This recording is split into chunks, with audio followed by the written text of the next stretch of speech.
पहरे से बाहर हमने के रह गए जा कौन जगह यार हुए हो पटना में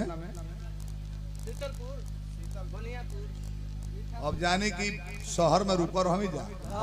अब पातरे गली रहुए चल गई आइसक्रीम कीने आइसक्रीम खाए कोने से लौटल बड़ी आ तले एगो बड़की देसीला साढ़ गलिए में खड़ा बा खड़ कइले त हिंदी बोले ली ज्यादा नहीं एगो दोसर लड़का लोगन कहो कि ए बबुआ साढ़वा मारेला माने मरखा हो कि ना अपना जाने पूछ लिया लड़का दोसरे पूछ गए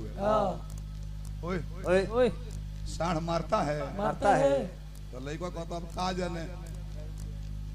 गाय के तो मार देला तारा के मारी कि ना अब का जाने जीवो कि ना जीवो के जानता